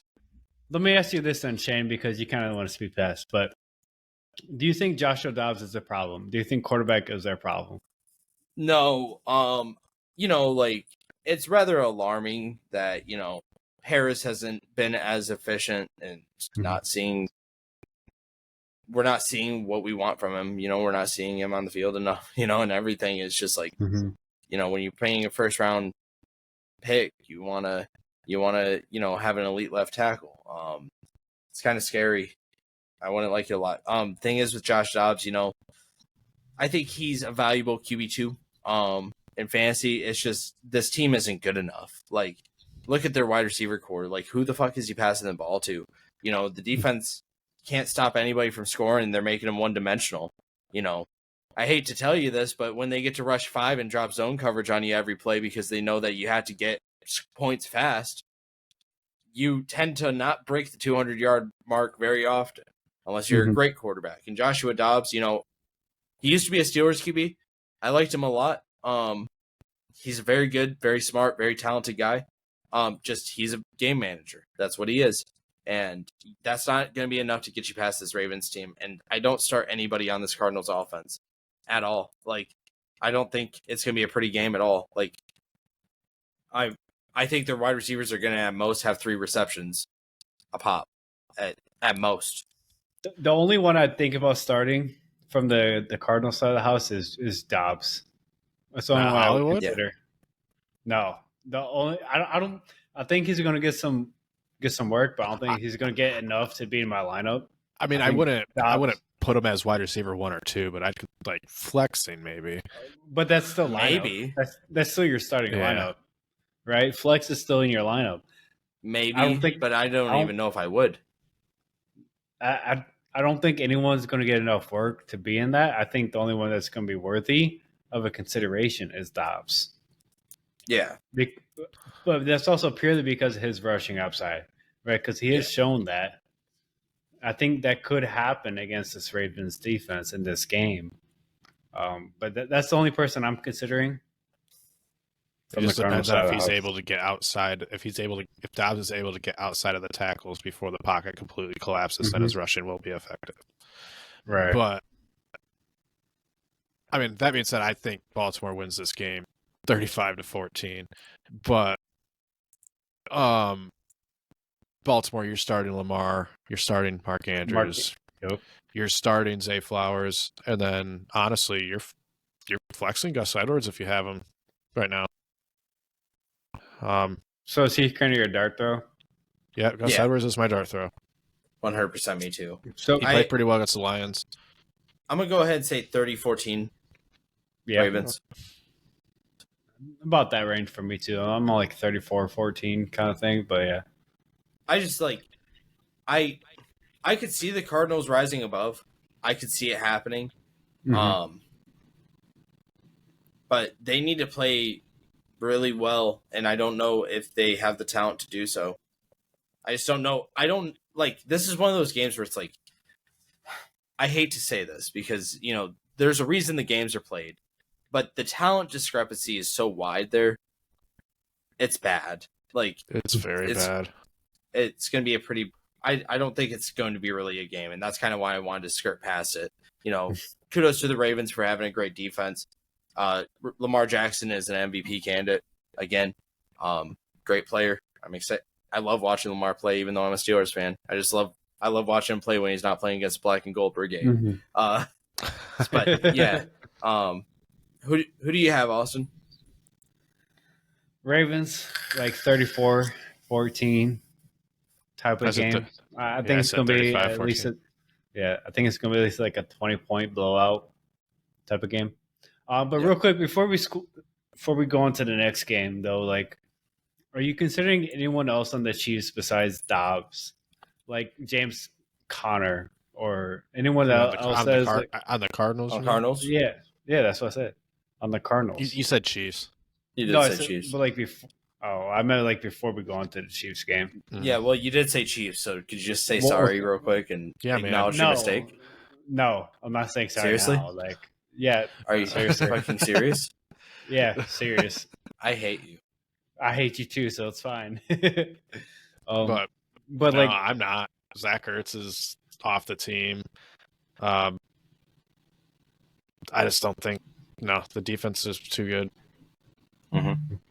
same. Yeah. I don't feel comfortable with anybody on the Cardinals starting roster to start fantasy wise, man.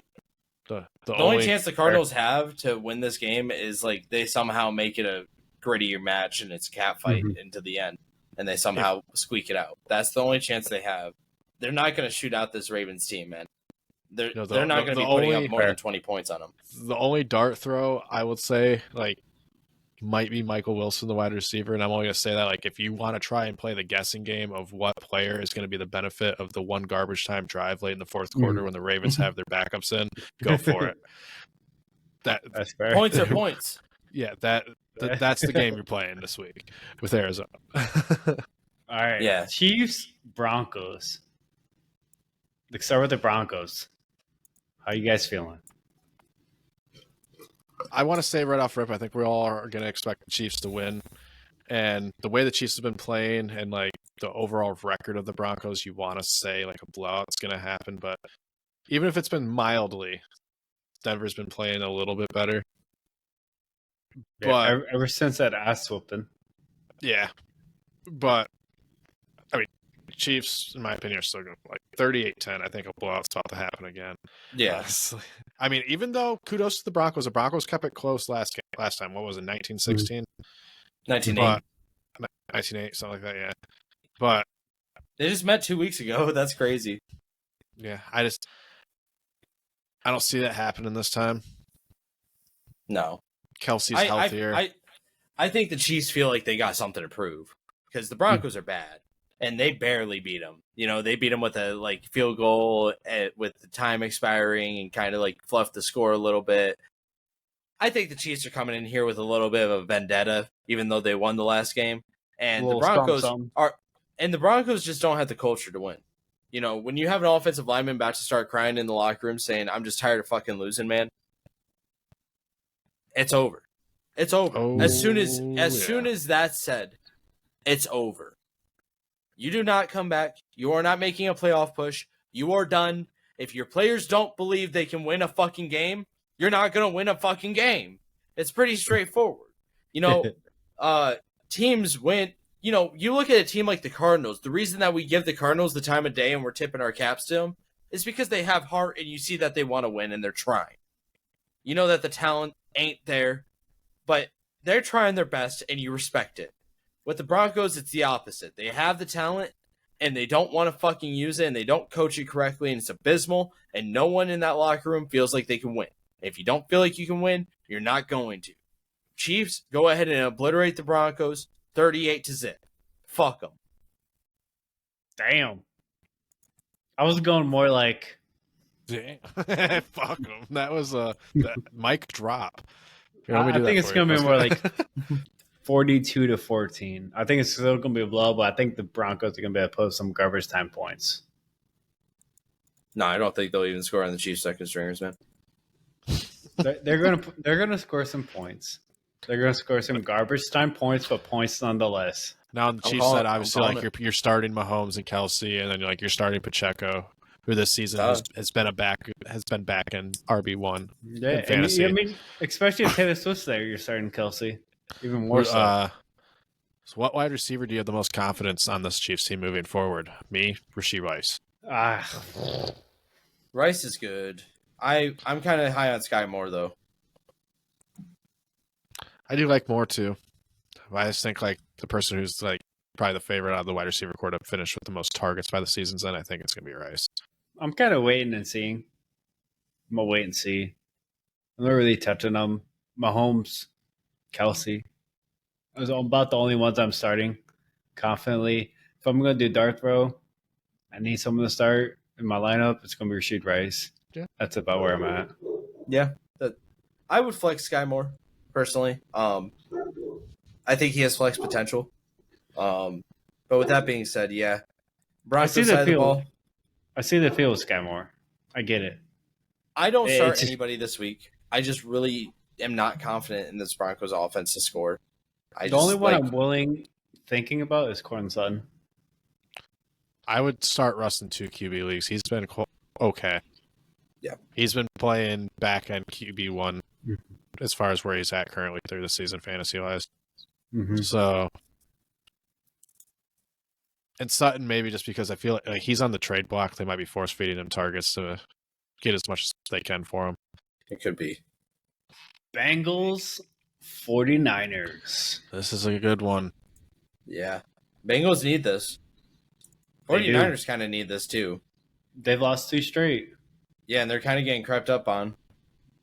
Both teams need this. This is a must win. I would almost say for both teams. Yeah. Bengals coming out of the bye. Need the game. 49ers losing 2 straight. Also need the game to stop skidding. Right? Because if they lose this game, then a lot more questions are going to start creeping up. Like, with Brock Purdy and concussion protocol, Debo out, CMC still playing through injury, and Cincinnati's playing better. This has, on paper, this is going to be a good game. This could be a game of the week, Great matchup. But for what we've been seeing, the trajectory of the two teams over, the recent last 3 weeks or so, and the potential of Purdy not even playing, I wouldn't be surprised if Cincy dog walks them. I wouldn't be either. My heart of hearts is telling me 28-17 49ers, though. Mm-hmm. I'm going 31-27 Cincy. I think it's going to be a high-scoring affair. They get it done. They pull it through. Cincy needs this game more than San Fran does. San Fran can lose this game and still make the playoffs, whereas if Cincy loses this game, they might be out of the race. AFC, with how deep the AFC is right now, it hurts them a lot. They're hanging on with the tip of their nails on the cliff. Mm-hmm. I think this is going to be like a 28-21 type game. Any special starts this week? I mean, obviously you got Jamar Chase. Obviously, you're probably flexing our wide receiver 2 Boyd. You might start mixing down to flex. Burrow, you're probably starting QB1. Purdy, if he plays, you're starting QB1. McCaffrey, CMC. Obviously RB1. Ayuk, Kittle. Yeah, you have your obvious starts. Is there anybody that we're thinking may, with come Debo, around? With Debo out this week, Brandon Ayuk's probably going to be getting the QB1 treatment. I like in spot moments, Ronnie Bell has been pretty good. Yeah. Yeah, Ronnie Bell for the 49ers, wide receiver out of Michigan's I think he's going to have a chance to have a decent week. I like him for a plug and play this week if you need somebody off the waiver wire to cover a bye week. Ronnie Bell for the 49ers is I like it. Yeah. I like it. Juan Jennings, Yeah, that's what chat said on Facebook, Juan Jennings. Oh.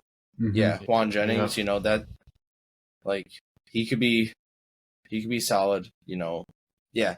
Juan Jennings, if Ayuk's down, might go ahead and reel in another 5 reception game, 50 yards, that's 10 points. And if you throw a touchdown on that, all of a sudden now you have a 16-point wide receiver. Right, exactly. That's all you can hope for. Yeah, exactly. That kind of situation. That slides us down into the Bears-Chargers. Bears-Chargers. I'm excited about this one. This is my upset of the week. I'm going Bears, baby. Bears all the way. Chargers are going to blow it. They just play down to their opponents, and it's just going to spiral out of control. We discussed last night whether or not we think the Chargers are going to be able to reel it in, and I do not. And it's going to show this week. They're putting the nail in the coffin. The lid's already closed, but they're nailing it shut this week against the Bears. And yeah, 21-17. I'm feeling Bears, man. Bears are feeling alive. I have 30-28 in a dramatic walk-off kickoff. Who from the Chargers are you guys playing? Herbert and Eckler. Eckler, obviously. Keenan Allen. You got it. Palmer might be a flex-worthy player. Bears defense has been maybe. playing really well now that they've got some games together and they're starting to figure each other out. Because you got to think about it. They had a lot of high-end players. Since they got rid of Chase Claypool. Yeah, that's it. But this defense got a lot of high-end players in free agency added to the roster, but a lot of it a lot of these players are new playing with each other. So it's like on paper they were really good, but they had to figure things out together throughout the early parts of the season. They're starting to gel. Like they have a top 8 defense on paper. So if they start playing anywhere near that overall, if Justin Fields and DJ Moore and the offense keep it going a little bit, they can make a run at the playoffs for sure. 110%. I like it. All right. Monday Night Football. This is Raiders against the Lions. This isn't even me being a homer. This is just the way this Lions team is built, the way they have Dan Campbell's back, the kind of guy Dan Campbell is, and the message he came out with after the Ravens game, saying this was on him. He just flat out did not have his boys ready to go for this game. The Raiders are about to catch an ass whooping that wasn't meant for them. That's what's about to happen this week. And I don't know. I think the Raiders. I think this could be a competitive game. I don't think so. I think the Raiders defense will keep it close for the first half, but the second half it's just gonna get blown open. It's gonna get out of control.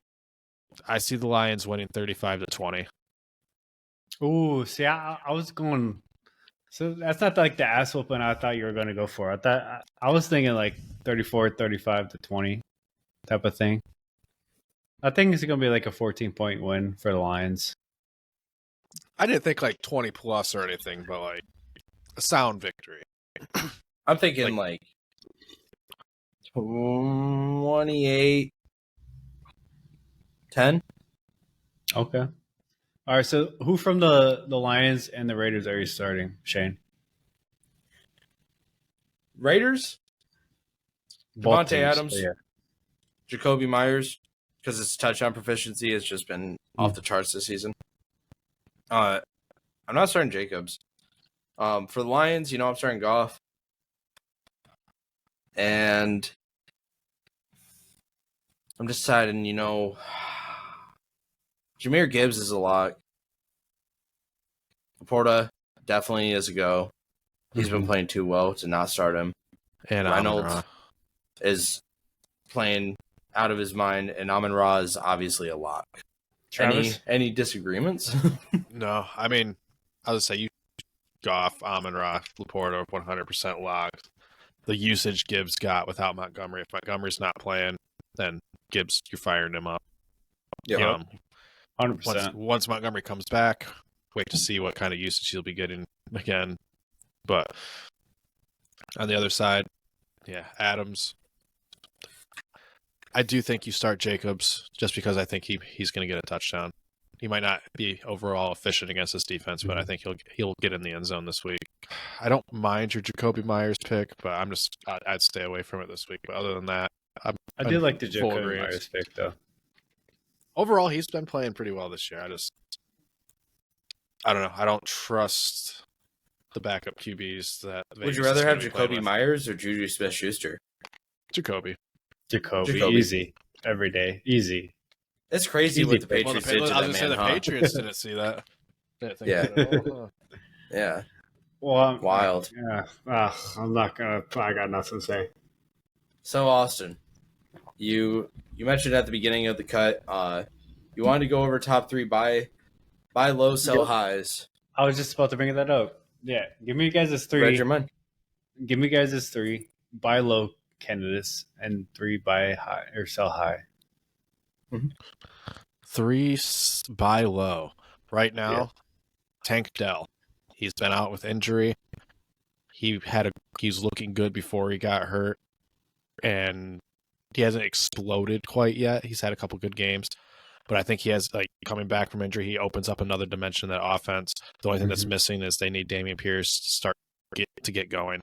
But Tank Dell What's has a the good asking chance. price for Tank Dell, do you think?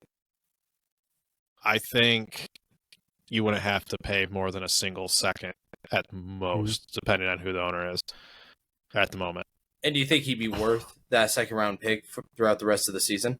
Yes. I think so too. I think so too. That's why I wanted to ask very explicitly why. Because I think Tank Dell will end up being worth more like a first round pick by the end of the season, and you could cash him out later. You're gonna like my second buy low candidate right now.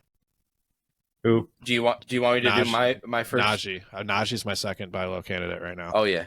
Najee's been playing like ass, but he's gonna get better. Steelers, like I said earlier, have been playing the last couple weeks on offense. It's not good yet, but you can see them starting to try to put it together. It's crazy when Kenny Pickett's calling audibles and shit, and they start scoring now. It's almost like Mike Tomlin came out to him in the tunnel, and he's like, "Go ahead, call the game, kid." On the second half, bro. But if they could take two more little steps, and the whole offense starts clicking a little bit, even though Warren's been like the better fantasy asset thus far, like Najee will get his touches. I think he'll end up being a better running back the back half of the season. And fantasy running back market this season has been crazy. So the value in tiers is ridiculous. The differential right now. So I like it. And my third buy low is another running back, and it's also on Shane's roster, but Kareem Hunt. Just because even we just blew that open 20 minutes ago, but I think he's going to be at least flexible the rest of the season, even with Jerome Ford there. Jerome Ford's still going to be locked and loaded as an RB2 to flex play, but without Ford there, Kareem Hunt's going to get a lot of touches, and I still think he gets 15 touches a game with Ford back. So, me too. Let me go ahead and hop in with my bias. Okay. I got Brian Robinson as my number one. I like it. I think he's only going to be going on an upward trajectory, and like the thing is, you can probably get him for a third or fourth round type trade. You know, I think you could probably trade out Sky Moore, Kadarius Toney, and get Brian Robinson. Like, you know, those type of receivers that, like, you know, you might have taken him a little higher than you would have liked. At least you're nulling out the loss. And by the end of the season, I think that fourth round trade value is going to end up being around a second round trade value. So that's a huge jump in profit revenue. My second is going to be Gus Edwards. I think as the season goes on, he's going to have a similar trajectory as Najee Harris. He's going to continue to go ahead and get the rock, especially in worst case scenario if Lamar goes down, which it's a really solid one. We really hope that doesn't happen. But with the style of play that Lamar pursues, it is a concern that is consistently relevant. And my third buy high or buy low is going to be Russell Wilson. I think you can get Russell Wilson for a pretty cheap price, even though he's been performing pretty well fantasy-wise. I'm not high on him this week, but based off his stats, 1,500 yards, I think, 12 touchdowns, 4 interceptions. That's a good fantasy start, especially, if you can get him for round 2 talent and you get a QB1 out of it. That's pretty solid. Yeah. What about you, Austin? Who are your 3 buy lows? Buy low, I'm going Michael Mayer and Gardner Minshew as my first 2. Yep. Okay. Michael Mayer hasn't really done anything thus far. Like he's averaged like 13, 14 yards a game. Who has him right now in fantasy? I don't want to talk about that. It's funny that I have all these guys on this buy low list, huh? Because you stole him from me. I didn't steal shit. That's why he's on my roster, not yours. Commish. You stole him from me. You the commish? Are you making rules now? No, he's just the treasurer. I'm not the commish, but I'm the treasurer. I know. I just want to make sure. Are you the commish? Are you making rules now? Commish? I wish I could. Are you commish or commie? It's the person. I can't answer that question. Classified. But someone else I'd be like really interested in buying low is Amari DiMarcado from the Cardinals. Oh yes, I like that too. I would. That's in my taxi squad. I would be really very interested in him, and I like his future potential. Not necessarily the rest of the season.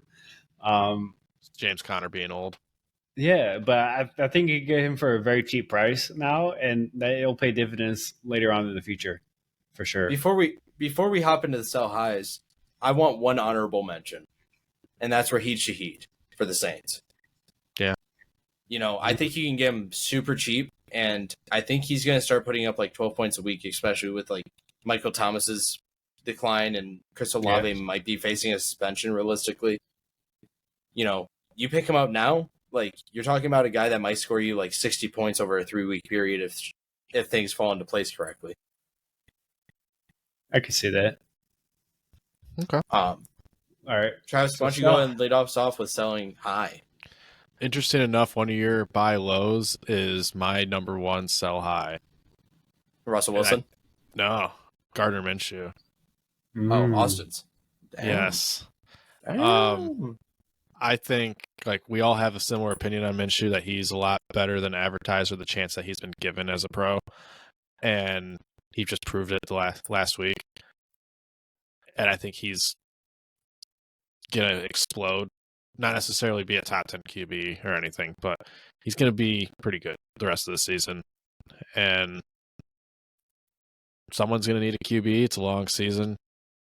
Sell high, because if you have Gardner, you're either the AR-15 owner or somebody, or he's your QB3.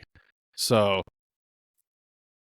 trade him to someone who's more QB desperate than you. Mm-hmm. Get a solid wide receiver or running back in return. 110%. I like it. My second sell high is, of course, another one of Shane's players, Adam Thielen.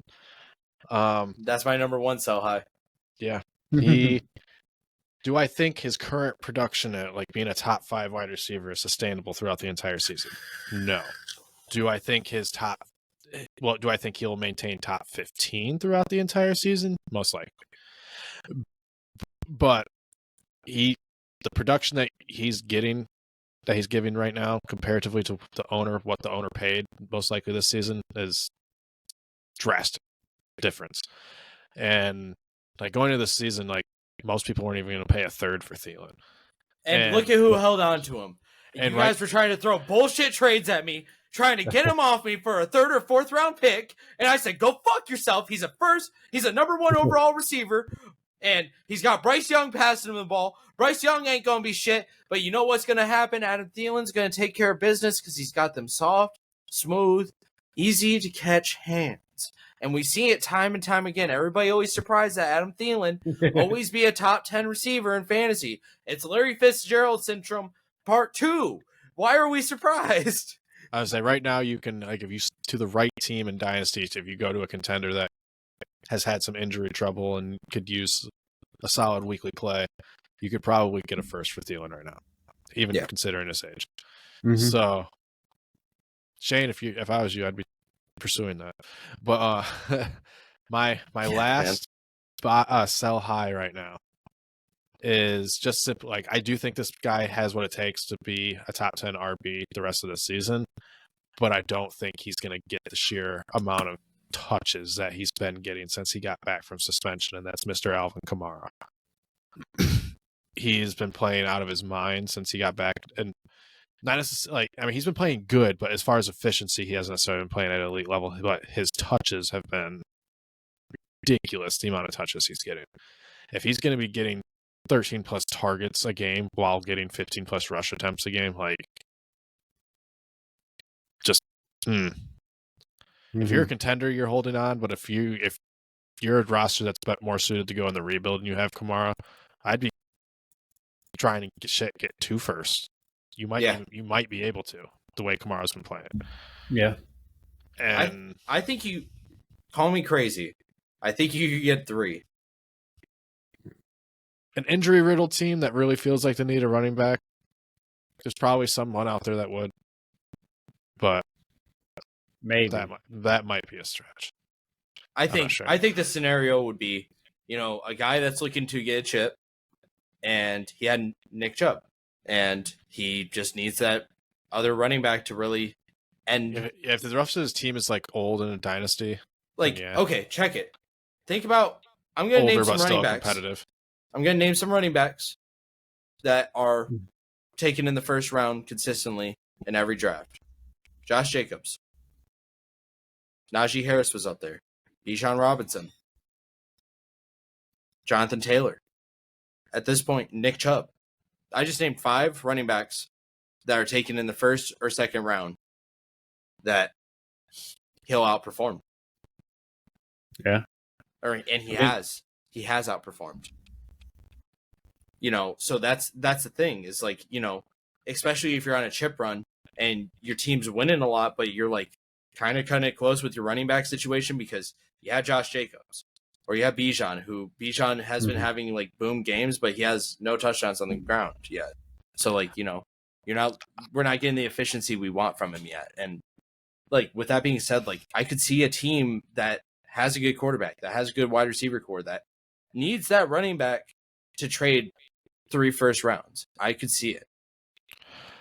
See, I could see where you're going with that. I just don't know if I personally, even as well, if he's doing, wouldn't pay 3 first rounds, but I'd consider 2 if I really needed it the way he's been playing.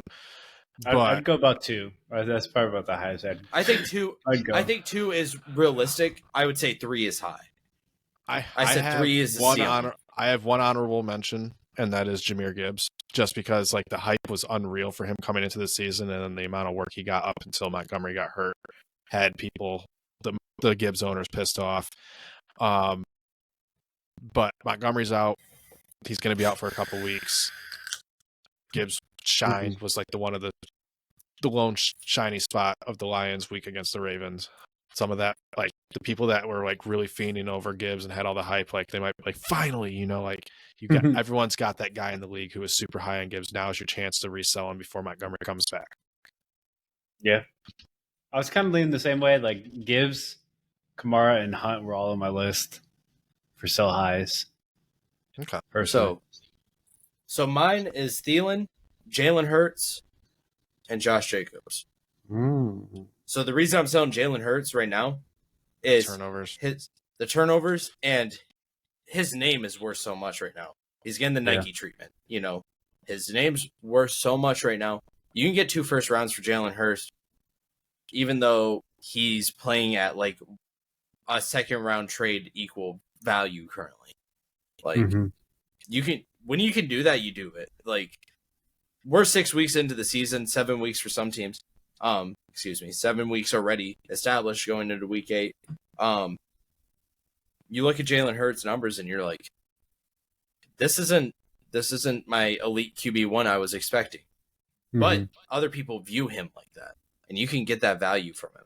He's going to probably end up turning his season around at some point, but do you want to be the one that has to be sitting there and waiting by his side the whole time? No, you want to be a hoe, and you're going to get it figured out. You ain't going to stick by him. You're going to sell him. Josh Jacobs, as the season goes on, he's going to be more efficient. Josh Jacobs might not be the sell right now, but in the next couple of weeks, especially if he blows up, it'd be worth selling him.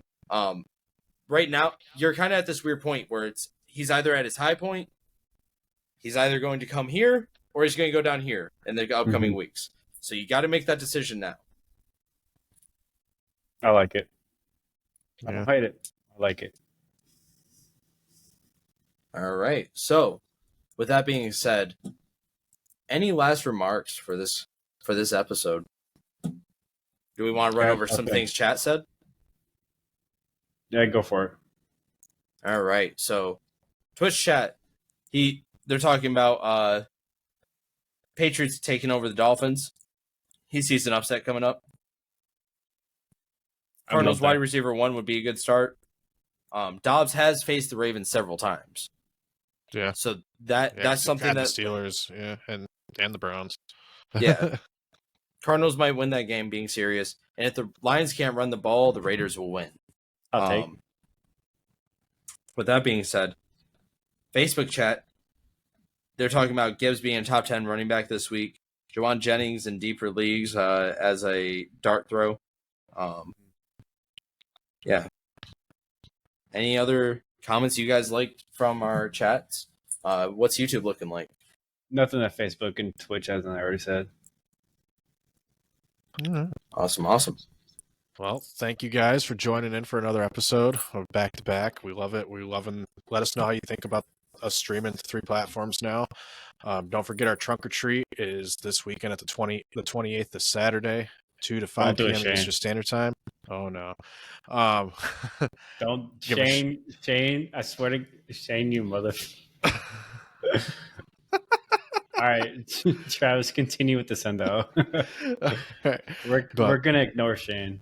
Yeah, but we have our business page out now on Facebook. If you haven't followed already, please go ahead and give that a follow. We have our website and merch coming soon. Big plans coming up with our work with Deepwater Jiu-Jitsu, wrestling and grappling in Hastings, Michigan.